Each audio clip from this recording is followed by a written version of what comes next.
Okie doke. All right. Well, we're going to kick this off. Welcome, everybody, to Open Democracy's weekly live event. I'm Mary Fitzgerald. I'm the editor-in-chief of Open Democracy. It is a pleasure and an honor to introduce Maria Ressa, the founder and CEO of Rappler. She's joining us from Manila in the Philippines this evening, her time. Before setting up Rappler, Maria worked as a journalist at CNN for many, many years and has had a really distinguished career. So we are thrilled to have her with us today. And by way of background, the first thing we're going to do is show you a very short film, which is the preview of a documentary that's been made about Maria and about what's happening in the Philippines right now. So we'll show you the sneak preview or ad that, and then we'll have a discussion with Maria. And thank you very much to everyone who submitted questions ahead of time. We'll try and come to as many of those as possible. And I will also be checking the Zoom chat in case there are questions or comments which you'd like us to see. So over to you, Julian, for the film, and then we'll have a conversation with Maria. Mr. President, is it important that people be afraid of you? Fear. Yes. Hello and welcome. I'm Maria Ressa. Maria Ressa carries the torch of press freedom in a country held in thrall by a populist president. It started with the drug war. Do not do drugs because I will kill you. President Duterte began his administration with the drug list. This is the drug industry of the Philippines. He showed everyone a list. People on that list started dying. I'm telling the Filipino people it's gonna be bloody.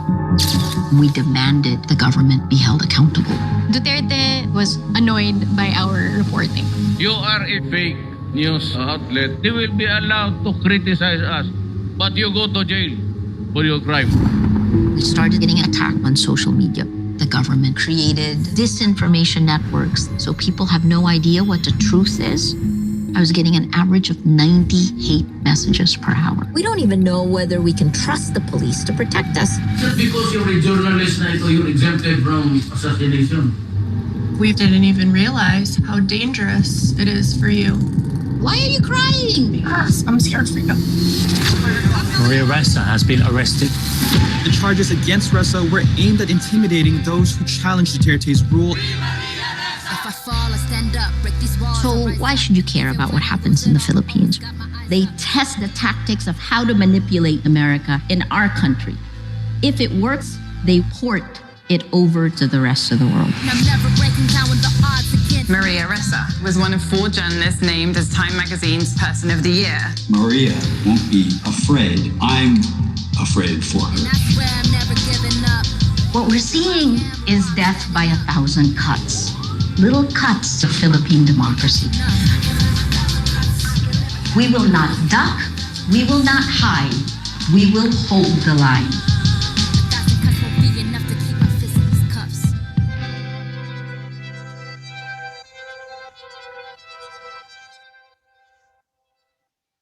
Thank you, Julian. So that gives you all a bit of the background of the battles that Maria is fighting and the threats that she faces daily for doing her job as a journalist and as a reporter. Maria, I think, first of all, it would just be great for you to set the scene for people. So who is Duterte? Where did he come from? What's he done? So since 1988, Rodrigo Duterte was mayor of Davao City, a city in the southern Philippines. And he and his family have essentially controlled that. In 2016, he was elected to the presidency in the Philippines. And, you know, if you think about it, as I think that's the first domino that kind of cascaded throughout, because in May 2016, he was elected. Brexit happened a month later. And then, you know, all of the elections after that would include Trump, Bolsonaro.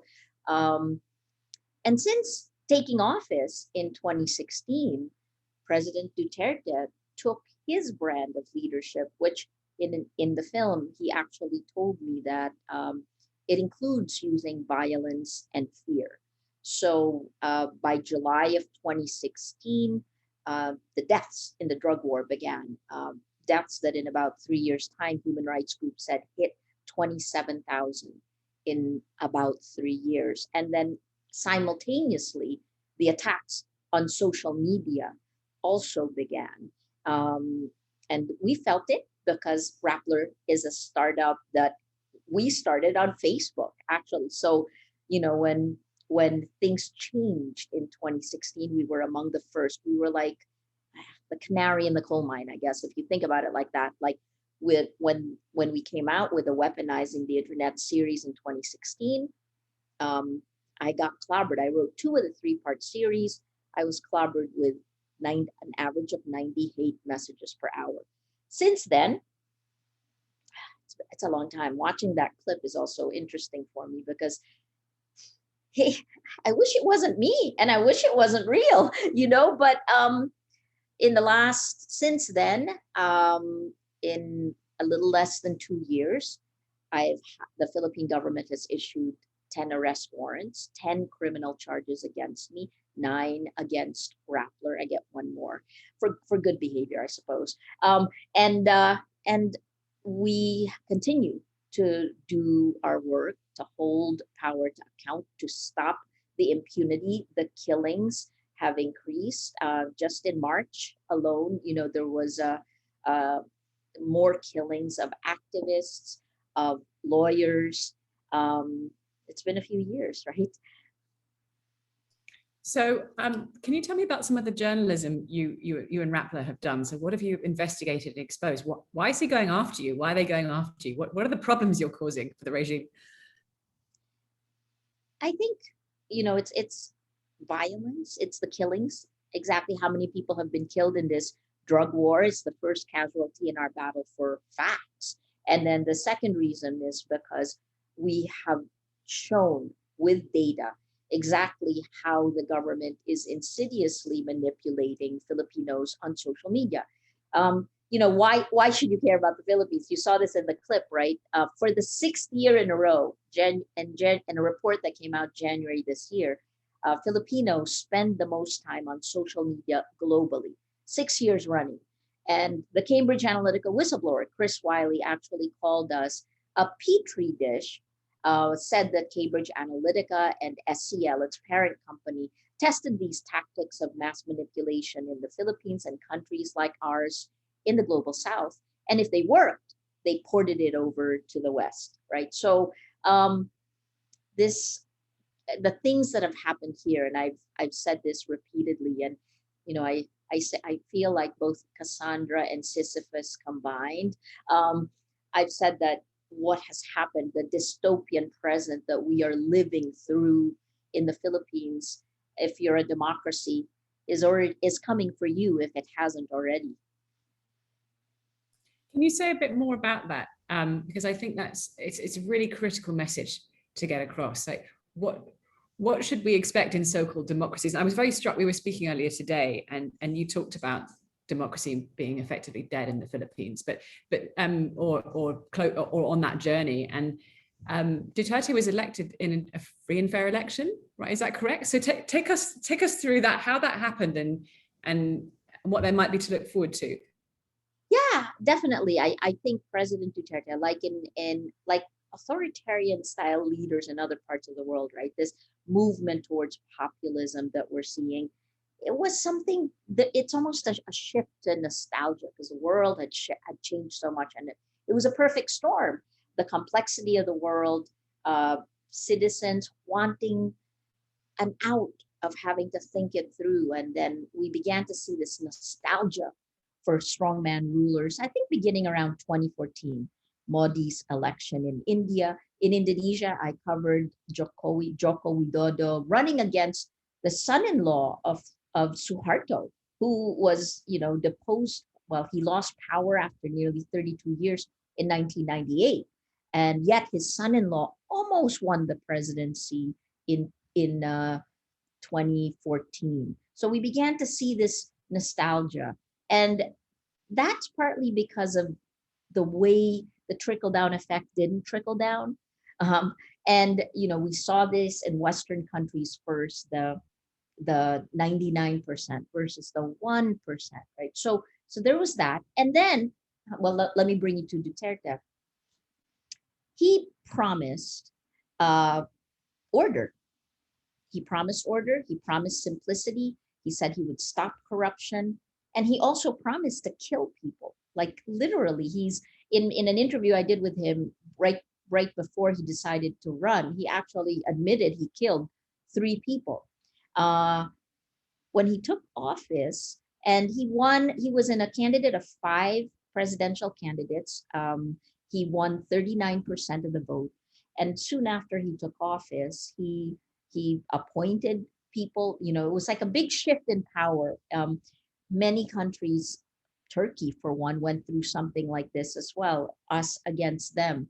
The provincial coming to the cities, taking over power. I think that's what Duterte stood for. He also stood for revenge. And this is in the film. One of our reporters pointed that out, that, the people who were on the sidelines, who didn't feel they had gotten what they deserved, Duterte stood for that. And, this means elitism pushed aside. It also means, and this is where he used social media very well. When President Duterte took office in 2016, facts were not debatable. And what we watched in plain view really was, the combination of Duterte's us against them, his rhetoric, and social media, which from 2016 to today has literally become a behavior modification system. And we can talk about that more, but what I will tell you is what happened in the Philippines, right? So when Duterte took office in 2016, because of one tech decision in all the social media platforms, the algorithm they use to grow, the recommendation is for you to grow your social networks by recommending friends of friends. There are lots of things that creates, right? So if you're recommending friends of friends, and here we are in the center agreeing on the facts, but soon after President Duterte took office, if you're pro Duterte and you get friends of friends as a recommendation and you grow your Facebook or your Twitter, you move further right. If you're anti Duterte, and it was, watching this in plain sight, you move further left. And over time, that algorithm of recommending friends of friends helped polarize Philippine society, Philippine democracy. And when that happened, it didn't only polarize, the recommendation engine of content of groups actually drove you further into a rabbit hole. It radicalized. And so this is what we're dealing with. And President Duterte, his campaign machinery knew how to use social media. And after he took office, he promised to use it. And frankly, what we have seen in our data is that the attacks on the media, the attacks on human rights activists, and on opposition politicians went off the scale. Can you tell me a bit about what's happened to independent media in the Philippines since he took office, and both the Rappler story, but also the wider context? Yeah, I think, I don't even know where to begin now. 2016 to 2021. So we weren't the first news organization President Duterte attacked. At the beginning, he's jovial. He's described as the guy you would go out to have, the grandfather you'd have a beer with, is the way he was described. And then the killings began. And then he attacked journalists. The first news organization that was attacked is the largest newspaper, the Philippine Daily Inquirer. Within 2 weeks, the owners announced that they would sell this. And at that point, it was the name being bandied was a partner, was somebody who supported President Duterte. That didn't happen. The second news organization that came under attack is the largest television network, ABS-CBN, a news network that I actually managed. I came home to the Philippines in 2005 to take over that news group, and I left after 6 years to set up Rappler. Rappler was the third, and he attacked us in his State of the Nation address in 2017. Not a press conference. He used the State of the Nation address, and as I was covering this, I just I responded immediately on Twitter. He helped. This is the methodology, right? It's bottom up, exponential. You say a lie a million times. These attacks, they seed a meta narrative, and then those same attacks are repeated top down. And that's kind of what happened with us. So the meta narrative seeded in 2016 is journalist equals criminal. And when you say a lie a million times on social media, it becomes a fact. And then in 2017, President Duterte said the same thing in his State of the Nation address. A week later, I get my first subpoena. Rappler gets its first subpoena in 2018. We get January 2018, we get an order to shut down. We didn't. We kept going and we challenged it in court. But 2018 meant I had 8 criminal charges filed against me. In 2019, I was arrested twice, my Valentine's Day gift, twice in about 5 weeks. And by the end of 2019, in about a 3-month period, I had to post bail 8 times. So 8 criminal charges filed in court. Sorry, 2018 were 11 cases, right? So they started 11, and then in 2018, there were 8 criminal charges filed. In 2019, they arrested me. In 2020, June last year, I was convicted along with a former researcher of Rappler. Rappler was not convicted, right? For cyber libel, for a crime that didn't exist when we published the story 8 years before. It's very Kafkaesque. Anyway, since then, I've had 2 more criminal charges, one in November last year, and then one January this year. I'm fighting them all in court. And just to give people a picture, what are the consequences if if you lose any of these cases? Jail, Rappler's small. We're about 100 people, 63% female. Our median age is 23 years old. If I lose all the cases, so I didn't have a chief legal officer.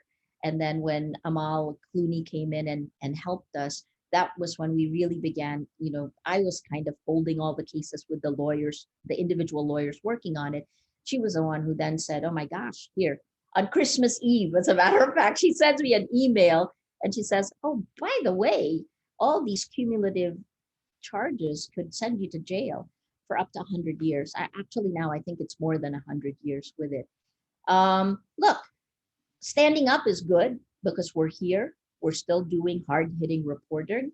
I think that my task is to hold up the sky so that my team can continue working.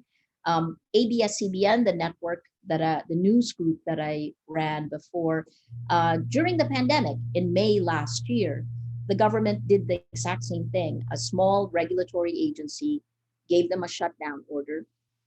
They lost their franchise, and they did within a few hours. ABS-CBN, the largest broadcaster, shut down, went off the air. The last time that happened was in 1972 when Ferdinand Marcos declared martial law, and ABS-CBN was off the air for 14 years until the 1986 People Power Revolt. Look, I don't think that could have happened if we weren't in the middle of a lockdown for the pandemic, because it was shocking. But we are where we are. Now we have journalists being arrested, held in prison. There's a woman, Frenchie May Cumpio. She was arrested February last year. She is still in prison. There's another woman who was arrested December 10th last year, Icy Salem. She's the editor of Manila Today. A court ruled that she had been illegally arrested, but she stayed in prison for an extra month, and she's just been recently released. I think what we've been showing and what the film shows is that how democracy dies. It doesn't die it's not like the old days when tanks roll in and take over. This is death by 1,000 cuts, and you see it in plain sight. You just before you were arrested, you were in the United States, and what the film shows is you coming back to the Philippines and being arrested, and you must have known that was very likely to happen, and yet you still came back. Why? I don't think I really have much of a choice. And people always, my family certainly says you have a choice. But look, I'm old. I've been doing this a long time, and I know why I do what I do. We set up Rappler to do exactly what it is doing now. We are independent and we do our task. I think every administration, for better or worse, since I've come home to the Philippines, they haven't really liked being held to account, but that's exactly what we are doing. I come home because this is home. When I turned 40, I chose to make the Philippines my home. And I came home then because I thought that I had enough experience to actually make a difference, to do something different, to professionalize the news group that I was leading at that time. And then I was old enough to have that, but young enough to really do more. I wanted to build something. And with Rappler, I'm not a lone reporter, right? There are 100 people. I think this time matters, and what we do matters. And holding power to account, the mission of journalism, has never been as important as it is today. So you're holding up the sky and probably drawing a lot of heat and fire as well, right? Because you're the most well-known case. It's probably something, I mean, I wonder if there's a strategy there, which is that you're the target, so others who are doing the important work get less heat. That's a question. And then I also would love to hear more about the work that you're holding up. So you're holding the sky up for this work. Tell us about some of the stories, some of the excellent reporting, the things that we need to know. This is also a style of President Duterte, like the targeting of individuals. Again, journalists weren't the first, right? Pretty much soon after he took office, he made cautionary tales of a businessman. He attacked Mr. Ong Pin, who's a businessman who actually had of course, the shares in his company slid immediately. And then after him is Senator Laila de Lima, who was former Commissioner on Human Rights, former Justice Secretary. She's a first-term senator. She's been in prison. She's starting her 5th year in prison now, right? Without really a trial on what human rights activists have said are trumped up charges. So people have it worse. The businessman, the politician, and then I become kind of the cautionary tale for journalists, except I guess I didn't follow that path because, you know, the only weapon a journalist has is to shine the light, to keep doing our jobs. And I spent 20 years with CNN, you know, and the people who are now running news groups are people I worked with. So my work is, people know the work that I do. Perhaps Filipinos, not as much, right? Because anyway, so what wound up happening is by demonizing me, by actually, you know, I had a failure of imagination in February 2019 because I didn't think that the government would go as far as arresting me. Failure of imagination. But when they did arrest me, and they went the extra step of actually preventing me from posting bail, that's when I realized that, okay, well, this is like bending the law to the point that it can get broken. And it is happening in plain sight. So I had, in a way, that moment when the NBI, the National Bureau of Investigation, you know, we found them having dinner so that they could run out the clock so I couldn't post bail. Well, when they did that, they also unshackled me because then I realized, okay, if they will, I had firsthand knowledge of abuse of power. I don't have to ask another person. I don't have to interview anyone else. And I think that's made me speak a lot more. Sorry, Mary, I just realized I spoke a lot. I see some questions there, and you know, I'll quickly answer. Oh, this name is familiar to me. So I see some comments saying that it is an act of Congress. Yes, it is. And I think what we have seen is a captured legislature in terms of shutting down, of taking away the franchise of ABS-CBN. Thank you. There are lots of questions that were submitted ahead of time, as well as the ones going into the chat, and they're all versions of what can we do? So I'll ask you some of them. Sorry, I realized I was talking a lot, so please. No, please. I mean, there are many versions of this question. A lot of people are joining us from the UK. One person asked, should we be writing to our MPs about the situation, about your situation, and about the situation in the Philippines? Would that make any difference? And then another person asked, where's the UN in this? So there's a sort of those types of questions, that territory. Tell us what's useful. Tell people who are watching this today what they can usefully do. That's the first question. I think I'll ask you to do three things. Sorry, you asked for one, I'm going to give you three, right?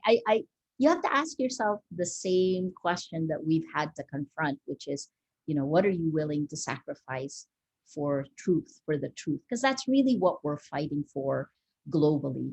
And the first thing I would ask is, look at what social media is doing, the insidious manipulation. Earlier, Mary, I told you that it's a behavior modification system. Well, it is. And it is what's happened now is what's local here in the Philippines is actually global. And what's global is local. Those decisions in Silicon Valley have impacted us and enabled this situation that we're living in. My rights as a citizen and as a journalist have been stripped by these policies that are on social media. So I think the first is, please demand an end to insidious manipulation. I think the other part is, look, the UN definitely is looking at what's happening in the Philippines. There's negotiations that continue. The ICC, the International Criminal Court, is looking at human rights violations and charges of human rights violations. You know that the Magnitsky Act, the European Union has already gotten the Magnitsky Act, which is looking at individual officials who are held liable, who would have their visas withheld or assets taken away. One of the last laws that were signed December 27th last year by President Trump actually has a clause where this is the budget, and in that clause, it says that any official, the Secretary of State of the United States, will have the ability to take away the visa of any government official and his or her family if they are proven to actually harass, intimidate journalists. So the first is the social media, the world's largest distributor of news. Understand how you're being manipulated and demand better. The second is, please, the UK is going through its own problems. And part of the reason you're going through similar things that we are is also because of the way our information ecosystem has turned upside down. But Damian Collins and his investigation into social media and these kinds of influence operations globally has been ahead of the game. So yes, please write your MPs. That is helpful to us. And then finally, the information ecosystem, what is carrying the way we are communicating with each other today, by design, is tearing us apart. And I guess the last part is, I asked you to think about what you would sacrifice for the truth. Well, beyond what you would do is also just that extra part of understanding our humanity, the empathy that, it's like we have a devil and angel on our shoulder. You guys grew, when I grew up with those cartoons, there's a devil and an angel. And then depending on your moral choices, the devil or the angel speaks a lot more and makes you act in particular ways. Well, imagine that we are being insidiously manipulated with anger and hate. That's the reality we live in. So what are we going to do? Did I just put too much in? No, you didn't. No, you didn't at all. And there's lots more questions, both that stem from that and also that have been asked before. So, and sort of granular things that can be done when it comes to social media. One person asked, should social platforms ban anonymous user accounts, which is a complicated one because obviously anonymity is very useful for journalists and for human rights defenders and people working in difficult circumstances. But should there be more transparency about users online and on social platforms? Yeah, I think that's a very simple thing, right? I mean, I know that the question is complicated if you put it in the context of all of the things that go in societies like mine, in democracies like mine. But think about it like this. The very simple thing is, what if the laws in the real physical world are actually active in the virtual world? Why are there no regulations that govern this? Why can you get away with hate speech in a way that you can't in the real world, you yell bomb, you could get arrested. In the virtual world, you yell bomb and you actually try um, to exponentially scale it. You can, and you can get away with it. So I think that's the first step, is accountability, right? So who is accountable? In the old world, news organizations like us were legally accountable, personally accountable. And because of that, we developed a set of standards and ethics that that protected the facts. The biggest problem right now is that our social media platforms treat lies and facts identically, right? So think about this as data, right? When a news organization used to do that, we would cull out the lies and present the facts to you. But on social media, lie and fact would both be presented to you, and the algorithms that power that would actually prioritize the spread of the lie, especially if it's laced with anger and hate, and it will spread faster and further than facts. I'll put in a 2018 Science magazine article that says that. So, this is actually the platforms that deliver the news, the world's largest distributor of news, actually is biased against facts, and it's biased against journalists. And that is part of the reason that it cascades, right? The dystopia that we're living in. All of a sudden, experts are demonized. All of a sudden, well, this changed with the coronavirus, because all of a sudden lies kill. And that's when we saw social media platforms take their gatekeeping role more seriously. I think they've proven they can, and I think we as the user should demand they do. Well, indeed, I was going to ask you about that, because COVID has presented an opportunity when it comes to mis and disinfo, right? Whereas before they claimed that they couldn't do anything about it, or that they wouldn't. Suddenly, health misinformation is something that they are taking far more seriously, and they have proved that they can act. So yes, we as users, as citizens, should demand it, but governments should as well. Regulators should. We should be fighting these cases, these strategic legal cases. And I think there's a big debate about whether or not, for example, here in Britain, where there are very specific libel laws, whether social platforms should be treated as publishers when it comes to defamation and other forms of media regulation. In the US, of course, it's a question of Section 230.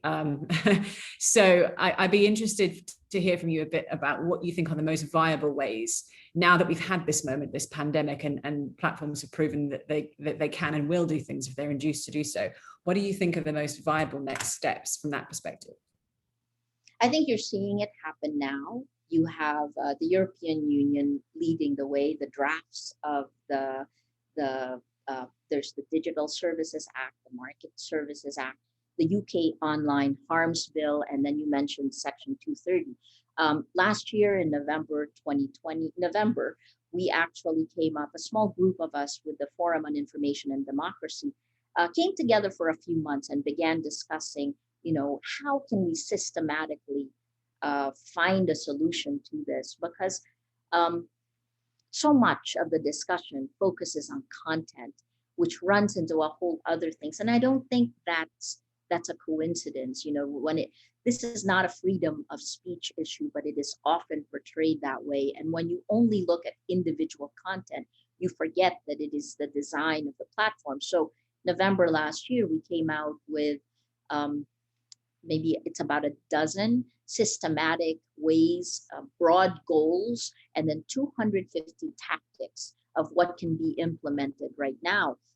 Maret Kishake, a former EU Parliament member, was my co-chair. Sina Naral, who wrote a book called The Hype Machine, Anya Schifrin, lots of folks in that group who are at the forefront of trying to figure out what are we going to do, right?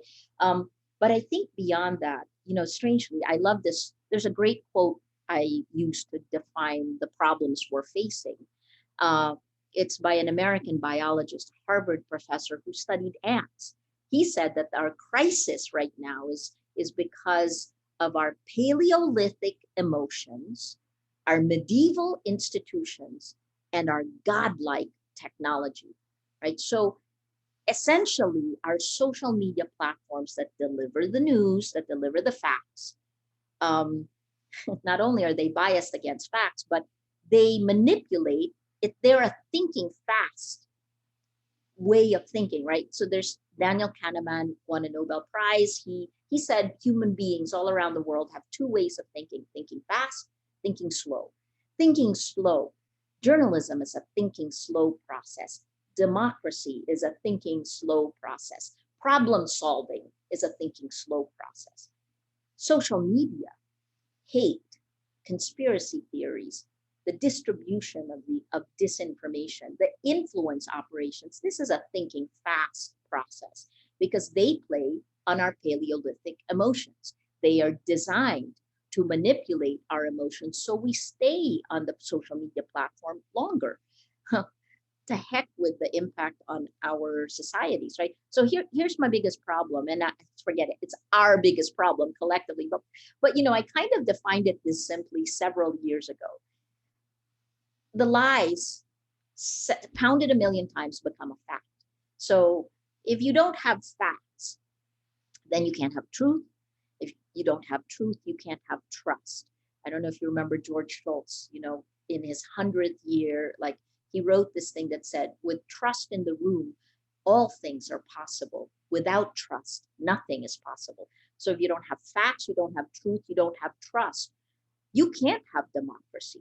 And if you don't have this three, forget democracy alone. No meaningful human endeavor is possible. So how are we going to solve the coronavirus? How are we going to solve climate change? This is the problem we face today. And I think you and I have talked about this a lot. What I dream of is a place where we go back to a thinking slow process, because that shows respect to each other, empathy to each other, so we can decide on what the facts are. That this is a telephone, not a pen, But imagine if someone was watching this and in micro targeting, they're seeing different things, and someone pounds a million times, she's holding a pen. Even if you see me holding the phone, there's that Milgram study from many, many years ago, right? That, if you hear, this is kind of like the bandwagon effect. If you hear someone say the same thing over and over, it shifts your perception. And that's the last thing I'll say in terms of social media, right? Like we saw this play out in the United States on January 6th. And let me pull things together in that. A year earlier in 2019, in August 2019, the meta-narrative of a stolen election was seeded on social media, not surprisingly, on RT, right? And then after that, it was picked up by Steve Bannon on YouTube. After that, it was seeded on closed Facebook pages. And then by August 2020, Tucker Carlson picks it up, goes to mainstream media, and QAnon picks it up by October 2020, and then President Trump comes top down. What do we see on January 6th? The storming of Capitol Hill, right? It wasn't a surprise. The strongest democracy will crumble if we do not have facts, and if we play on our fears, if we push violence. This is what happens. Thank you. Yeah, I think that very neatly illustrates how what you've been dealing with and struggling with and facing in the Philippines has the potential to happen anywhere. There's a couple of questions which have come up. First of all, people want to see the report, that the 13 recommendations and the 23 actions or whatever it was. So if you can share the link or maybe tweet it after the event, that I think that would be very welcome. People want to see that written down, and I know it has been published. Another question as well on social media and technology, just briefly, people have been asking, what are the alternatives to Facebook? What are the alternative community building, tech community building options? Where should we be giving more power to open source tools and technologies? How do we build and even conceptualize of an alternative to these proprietary platforms that are there to profit from generating fear and hate? So look, I haven't given up on, I know this is crazy, but I am an optimist by nature, but I haven't given up on the social media platforms, because I have seen change. And I just hope, I have appealed since 2016 for enlightened self-interest, right? Of course, $21 billion net profit is a lot of incentive to keep doing what they're doing right now. But Rappler is a fact-checking partner of Facebook in the Philippines, one of two Filipino fact-checking partners. And I guess we're frenemies. I've called us frenemies for a long time. I cannot think of a world without these platforms. They may evolve, they may lose their power if they do not act quickly enough, right? Because the brand damage could be bad, but they're extremely powerful right now. And I continue to appeal for enlightened self-interest, because in which world is tearing down democracy and bringing back fascism? In which reality is that good for them, right? That doesn't seem to make sense. So look, there's that we continue to work. I work with all of them, with Twitter, Facebook, Google, and we continue to look and understand how the technology can change us. I'll really compare, the information ecosystem, right? These social media platforms that really play with our minds, right? And I've said this often now, that think about the excesses, the push for what Shoshana Zuboff called surveillance capitalism, which is, using our data to make more money. Well, this surveillance capitalism, which Zuboff says should be outlawed like the slave trade, this has led to where we are today. But the reality is, technology has been so powerful in other disciplines, like in genetics, right? CRISPR technology, you can actually custom build a human being now. And yet in the Western world, many countries have made it illegal to play with our genes at that level, right? So this is the same thing that we have to think about when it comes to playing with our minds, playing with the facts. Because when you open it up, and the reality is that what started out as advertising, which are for companies, that marketing and advertising have been torn open by power politics, both in the individual countries we live in. And then, there's a report that's just come out that shows you that, the ultra-right groups are actually forming a network globally. Conspiracy theories that would never have jumped out before are now hitting mainstream, right? So these are problematic things, and I'm not giving you an answer, right? Well, I think this is the biggest problem this year, and everyone tells me it's going to take years, but I have skin in the game in this. I think it's this year for the Philippines, because by next year we move into presidential elections. And if the facts don't win, we could have a decade of no democracy. I mean, this could be the death of our democracy, I guess. We have a lot at stake. I'm fighting for my rights. I'm fighting to stay out of jail. The only thing I've done wrong is to be a journalist. And yet there's a chance. I always say, I think how well I fight the battle today will determine whether I go to jail, because I've done nothing wrong. But got to be prepared. Thank you. There's a wonderful question which someone asked, which is, what makes you hopeful? Oh my gosh. Thank you for asking. So many things.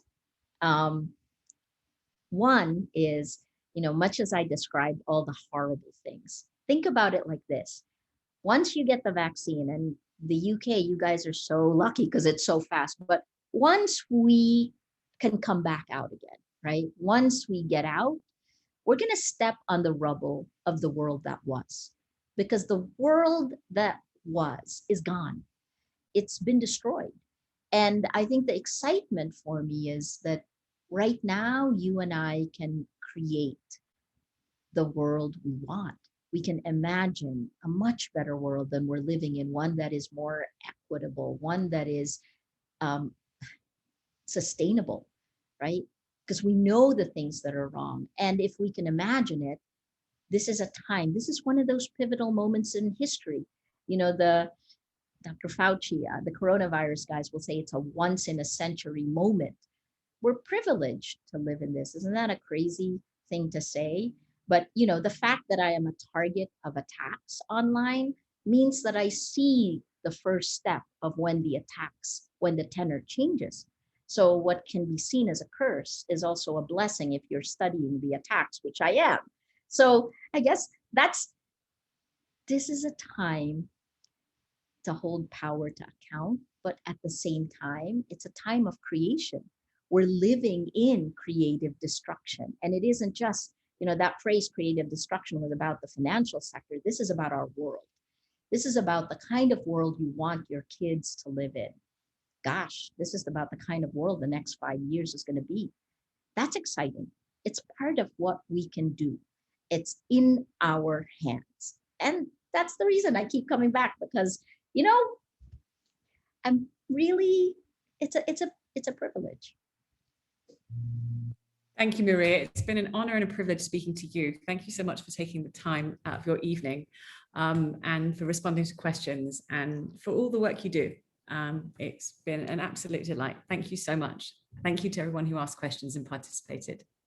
Thank you, everyone. Thanks, Mary. Thanks, Open Democracy. Bye-bye.